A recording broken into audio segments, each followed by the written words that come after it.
So everyone is talking about the male loneliness epidemic and what we can do to solve it. Who caused it? Are men to blame for their own loneliness?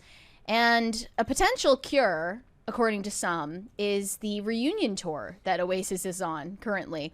In fact, one of these tweets about the reunion tour says, "I think we found the cure for the male loneliness epidemic, and it's the Oasis reunion."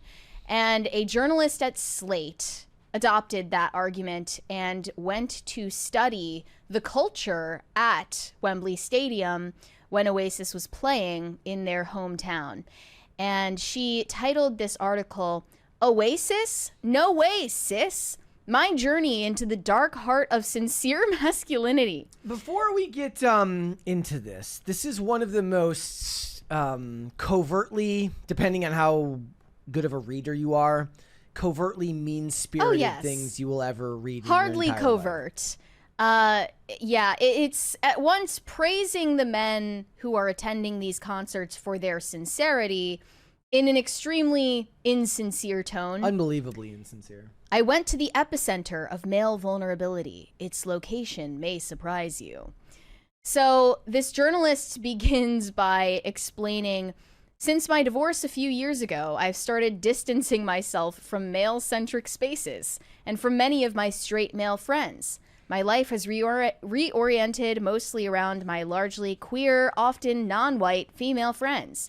And you know where those bitches are definitely not congregating? A bleeding Oasis concert, I'll tell you that." The fact that she actually segments off her friends by sexuality and race is crazy. Like, that's the type of thing that 25 years ago would have gotten you a weird look from someone, and now it's just a matter of course. Well, the first thing that you should know is she's fresh off of a divorce, because clearly this entire article is not about men. It's about how much she hates her ex-husband. And she starts by saying, "I don't like men. Don't get me wrong, I love men, but I don't like them very much. I remain somewhat synonymous with disliking men personally and professionally. I've disliked them on the internet, in my books, on the streets, and in the sheets. You name the time and place, I'm there with a complaint about some nightmare named Ryan who probably sucks. That's your fault. I do actually have a lot of straight male friends. I have a soft spot for boys. They're cute. They love their disgusting little beers, their football games, and their ugly Apple Watch bands. These days, I struggle to find sincerity in my conversations with a lot of straight men. The worst of them are stuck in feedback loops of irony or self-avoidance, or worse, they want to talk about podcasts." Wait, so is her feedback loop sexism, racism, and wokeness, I guess? Yeah, I mean, I think she's definitely stuck in a feedback loop of her own. So she talks about going to one of the Oasis concerts at Wembley Stadium that sold out. Like nearly 100,000 people attended 7 nights for them, which is crazy in 2025. And she posits, year after year, women and sociologists alike tried to come up with solutions to the male loneliness epidemic. Do they need to play sports, listen to Theo Von, eat more protein? The Oasis show provided at least one answer. They need to be with their buddies, crying to songs that came out before the advent of the iPhone. There's a 20 there. From Grunmeister. The cure is called Thursday. They are a company combating dating apps by forcing people to meet their matches in person. Went to a mixer last night and it went amazing. I feel like my match and I made a real connection. Is this a sponsored super chat? Yeah. What's going on here? Is this an ad for Thursday? Good I don't know. you. Maybe we'll look into that and talk about it if it's gaining traction. She says, my grasp of Oasis is tangential at best, but my male friends speak the band's language like a private Rosetta Stone. And then she says, Oasis is a somewhat surprising band to chart a return at a complex moment. Their return is a piece of nostalgia, which we're always seeking culturally, though usually for and by women. She mentions Sex and the City getting its reboot. It's also generational. The Pamela Anderson revival and Lindsay Lohan. returning to Freaky Friday. But Oasis... I said yes. I was reading this article today because apparently they're doing a Dawson's Creek... not a revival. I'm sorry. A Dawson's Creek reunion where they're all getting together to raise money for cancer because James Van Der Beek, who's one of the stars of the show, has like stage 3 colon cancer or something like that. And they were like going through the comments, and one of them was like, "This is what us millennials need right now." I'm like, "No, you need literally anything else. You need a hobby, you need family, you need friends, you need loved ones, you need a long drive at night with the windows down. You need literally anything other than the weird parasocial connection you feel because people who made a TV show 25 years ago that have never met you in your life are getting back together." She says Oasis always spoke to straight men, and namely straight white British men of a certain economic bracket. I don't know what that means because I don't know, because back in the 90s, nobody thought about things in this context because the progressive Marxism wasn't as bad as it is now. I don't know who is the idea that they spoke to working class men? I suppose that's is the idea supposed to be that they spoke to like men that were poor? What are you talking about? Yeah. But she's praising Oasis and their reunion tour specifically for their unmistakable sincerity. And I think maybe she's implying people aren't as nostalgic for these songs as they are for the time in which they were relevant. Thank you. I mean, so there people are nostalgic for the sincerity of it all. Yes. I mean, that's true. That was like one of the critiques that we had, you and me, when we watched Barbie, was how they critiqued the song, like him playing the song on the guitar. Right. And that they just laugh in the face of anything authentic. Yes. The serenade scene. Any earnestness is laughed at. This serenade scene in Barbie takes the exact same tone as this article. Yeah. And she mentions the fact that back in the 90s, it was seen as like super cringe to wear the merch of the band that you're seeing in concert. And at this concert she attended, everyone was decked out in Oasis merch. She says this was the era's tour for men whose fathers punched them on the arm on their wedding day. I'll have to find out whether my dad does that. Yeah, don't mention it. Just see if it happens. Just test it. And she said, instead of trafficking in violence or aggression or fear, male Oasis fans seemed excited to feel seen by the Gallaghers and by each other.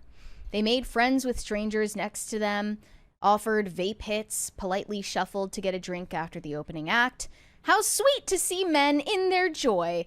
If a grotesque little IPA delights your loser boyfriend, imagine tens upon tens of thousands of loser boyfriends crying alongside each other to fade away, sloshing half of that 9-pound beer down my tube top. Again, we'll get more into it, but what I've learned is like 3 years ago, I would have found this article infuriating. Now I just kind of feel bad for her. Yeah, she's clearly a miserable person. Like she seems miserable and unwell. Mm-hmm. And here was her conclusion. Witnessing this swell of male emotionality doesn't make me want to like men more. It doesn't make me want to take it easier on them or to be more generous in their failings. No. Instead, it's proof of exactly how much men are capable of. They do have versions of intimacy, of sentimentality, warmth, community. It seemed pretty fun, a far cry from the disenfranchised grumblings of the manosphere online. Men are capable of more, and still faced with a bar so low, they usually trip over it, break their own noses, and blame their wives. So you're clearly just subtweeting your ex-husband right now. She seems very angry at a very specific person and taking it out on the rest of us who just want to listen to Champagne Supernova. Look how easy it was for them to access that soft animal part of themselves. Look how simple and safe it was for a football stadium full of men to touch the underbelly of their own vulnerabilities. So that's the secret ingredient in it all, is getting men to cry. That's how we fix the male loneliness epidemic. Doesn't matter how or why it's happening. We just need men to cry. Which, of course, people know is not real the second that you do, especially if it's not for a really valid reason, like the death of your dad or your mom.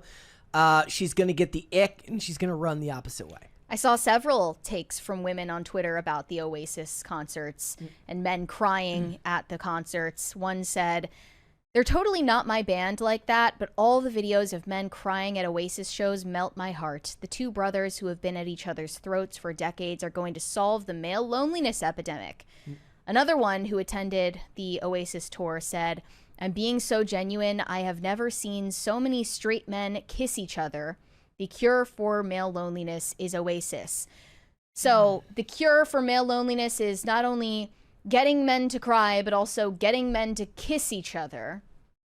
So they just need to be homosexual, blubbering messes, and that will fix because they inherently hate straight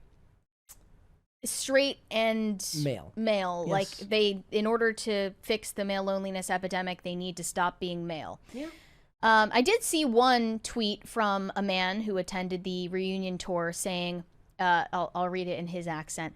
"Oasis, best 2 hours of my life. Crying my eyes out with my mum next to me 30 years after she got me a guitar to play Oasis songs on Christmas morning 1995. Unbelievable. What bliss to be alive. X." They love ending tweets with X. So he was crying, and it seemed to be a fulfilling experience for him. I don't know. No one is saying, I don't think anyone ever thought or said that, like, men crying is somehow universally unacceptable. Well, it's a conversation that's supposed to be approached with nuance, but nuance doesn't actually work on the internet. Yeah, I feel like women are misdiagnosing and mistreating the male loneliness epidemic. The best thing that you can do for the male loneliness epidemic is just leaving men alone so they can handle it on their own. Yeah, they have their own hobbies. They have their own interests. Oddly enough, you probably shouldn't have been there, especially since you don't like the band Oasis. You were looking at it from some type of third-party perspective, where if it was a band you liked, you might actually get wrapped up in the performance itself and not be looking at the men like there's some weird Nat Geo experiment. It would be like a guy who doesn't like Taylor Swift going to a Taylor Swift show. Oh, which they shouldn't. And and diagnosing the mental illness running rampant at one of her shows. Right. You know, as Mary said earlier about Luce, let people enjoy things. I just think, like, the same way a man attending the Eras concert and writing a think piece like this, I would denounce in the same way. Yeah. And ironically, she was attending the Oasis tour with a group of all straight male friends. She was the only woman there. Clearly, when she and of course the straight male friends have better things to do than read the article she writes, because if they did, they wouldn't be friends with her because she's a cunt. The straight male friends of hers included her in this group that was going to the Oasis tour. You being there is kind of part of the problem, right? Because men aren't allowed to have their own spaces. I hate the word spaces because not it's even like that. Everybody's talking about, like, the problem holding space, but like women being in male spaces is literally one of the main reasons why the male loneliness epidemic exists. Yes. No, in this case, I'm saying it's more that clearly she has a bunch of male friends that prove that men are not that awful, but she has a hard time separating them from the rest of the populace, which she somehow can separate it from them, but then every other man is painted with the same brush. There are the exceptions to the rule. Somehow she met the 6 good men in the entire world, and everybody else is just awful. I mean, like I said, a couple of years ago, I might be angry about this. Now I just kind of feel bad for her. She seems lonely and sad, and she wraps it in some faux intellectual language that's designed to make her feel better about her own hatred of people that have, you know, immutable characteristics. We'd spend our time better thinking of solutions for the female divorcee journalist loneliness epidemic that she's clearly suffering. Thanks for watching. Listen to full episodes of Pop Culture Crisis on Spotify. Keep up with us on social media and make sure you subscribe and ring that bell so you never miss the show. Bye, guys.